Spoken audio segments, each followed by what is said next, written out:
The title of this year's Matchpoint conference is Challenging Democracy. In your opinion, is China and the aspirations of China a challenge or maybe even a threat to liberal democracy as we know it? I think it's a challenge. I'm not sure that it's a threat. It's really the only non-democratic system out there that has really mastered capitalism and technology and other elements of modernity. It's produced very fast economic growth, and it seems to have produced a kind of legitimacy for itself because of its track record. So the real question is this a sustainable system, and over the next generation, is it going to continue to perform the way it has? But what do we know about China's aspirations when it comes to world dominance? Is China interested in exporting cultural and political values at all? Well, I think it's fundamentally different from the totalitarian regimes of the 20th century, because I think the rulers in China are basically interested in stability, in getting rich. China's relations with other countries are usually driven by commercial motives. I don't think that they are particularly interested in exporting their model. I don't think they think that anyone can duplicate their model anywhere else. But that doesn't mean that it's not a challenge for international relations, because anytime you get the emergence of a really big new player, it upsets existing power relationships, and it's potentially destabilizing. So I think that it's probably the biggest challenge that the international system faces right now. But is China happy about just buying up the rest of the world? Because that is almost what's happening, isn't it? Well, I think the rest of the world is quite happy to sell to China in that relationship. I think one problem is that there's not just one China. There's evidence in the last couple of years particularly that the Chinese military, in a sense, regards itself as the guardian of Chinese nationalism. It doesn't obviously have exactly the same agenda as the civilian leadership within the Communist parties. So you've had several incidents where they seem to be pushing the envelope in terms of being aggressive over the South China Sea and over various territorial disputes with neighbors, and that's driven more by the military than by the party itself. How does the example and success of China fit into your theory about liberal democracy being the endpoint of history? Well, I think the question going forward is what the Chinese system represents is high-quality authoritarian government without checks and balances. And in some sense, that kind of a system under good leadership can actually outperform a democracy in the short run, because they can make decisions quickly. If they're competent, if they've got good technocrats in charge, they can really push forward investment and do things that a democracy can't do. So that, I think, is a challenge. And right now, the United States is in many ways at the opposite extreme, where it's paralyzed, it's got a highly polarized political system, unable to make basic decisions about its long-term fiscal health. So I think the challenge is really which of these systems going forward, not in the next 2 or 3 years, but in the next generation, is going to generate better results. And I still think that an accountable system with checks and balances still is going to be the superior system, because the Chinese have had this one problem that they describe as the bad emperor problem that they've never really been able to solve, meaning if you've got a good authoritarian government, you're really doing well, but there's absolutely nothing to guarantee that you'll have a constant supply of good leaders, and that's really the problem I think they have yet to solve. One thing is then what the political elite wants. What about the aspirations of the Chinese people? How do you see that? What do they want? Do they want to be like us in the West?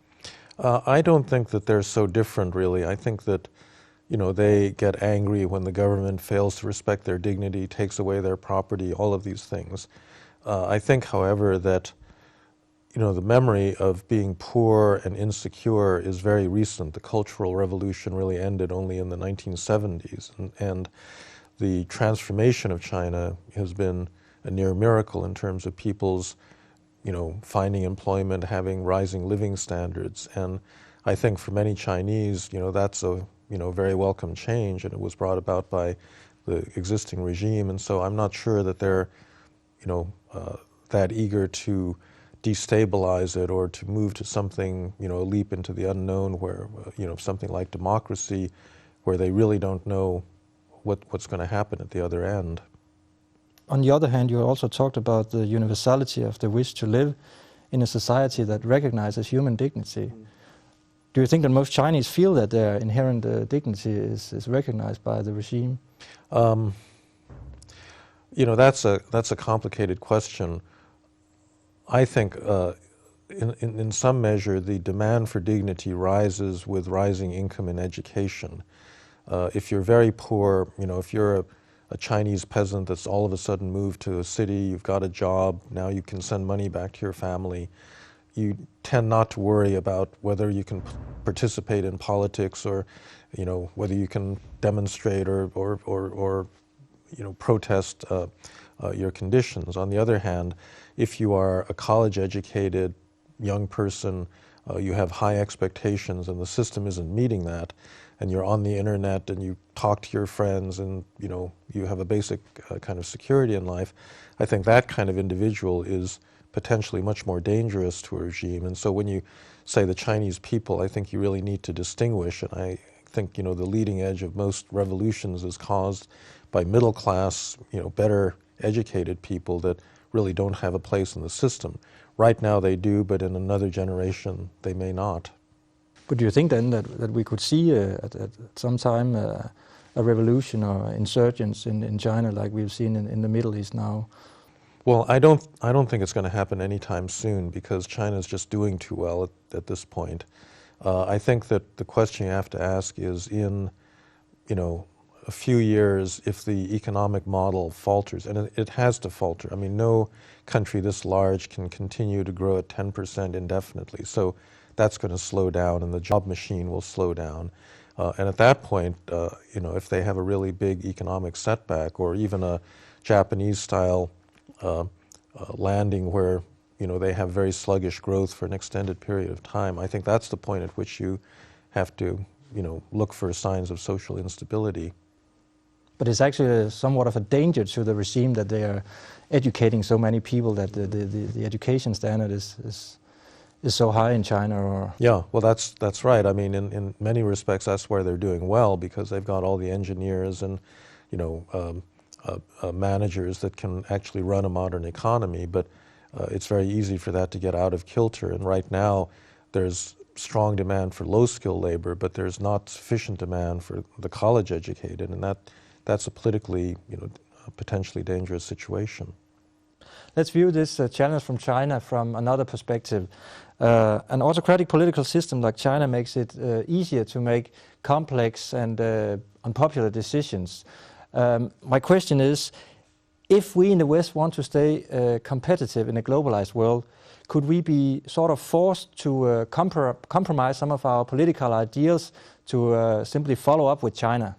I seriously doubt that we're going to change the institutional rules of our democracies to make ourselves look more like China. I just can't really conceive of that happening. I think the real question is, in the context of well-institutionalized democracy, are we going to be able to achieve political consensus on the painful steps necessary to keep the society sustainable?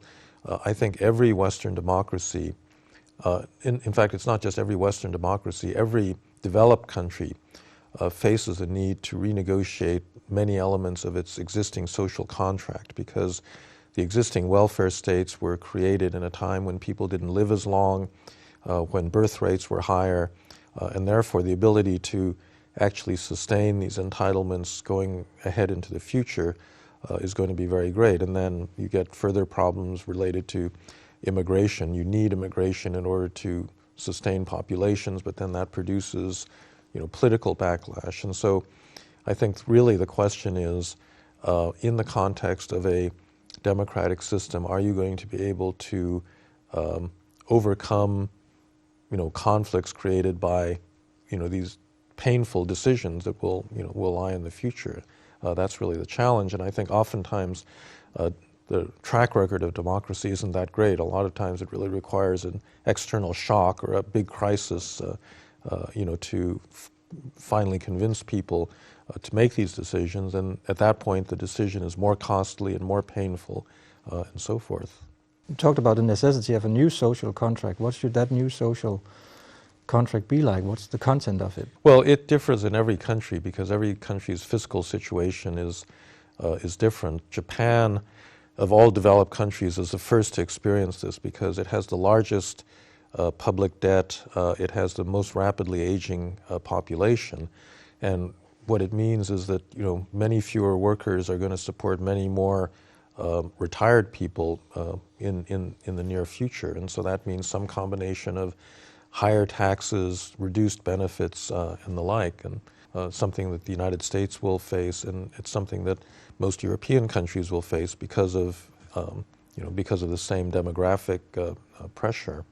Talking about the educational system, it seems to me that at least in Denmark, a lot of politicians and educational researchers, they look to China and Singapore and countries like that to see what they are doing there. So maybe not to emulate their system, but to see what are they doing right. What does that tell you about the sort of educational cultural impact of China on the West? Well, I'm not so sure that these countries are the best ones to emulate in terms of education because they tend to do well in math and science, and obviously that's important. But what you really need in order to compete in the contemporary world is innovation and creativity, and that's something that I don't think any of these Asian systems have really been able to to crack. I mean, this willingness to challenge authority, to be able to think for yourself, to come up with new paradigms, that's something that really is not prized in Asian educational systems. Rather, it's deference to authority. You just learn by the book, and some things you can learn that way, but other things I think require greater independence of mind. One thing that is not clear to me is I don't think the Chinese have actually created anything new in terms of technology, basic science. They're getting up to the point, they're catching up, and they're getting up to the point where they're going to need to do that. And it's a real question whether their educational system is preparing people that can make that next leap into the future. So we'll have to see. I'm not saying that I know that it's not going to happen, but it's not demonstrated to me yet that their educational system can really accomplish this.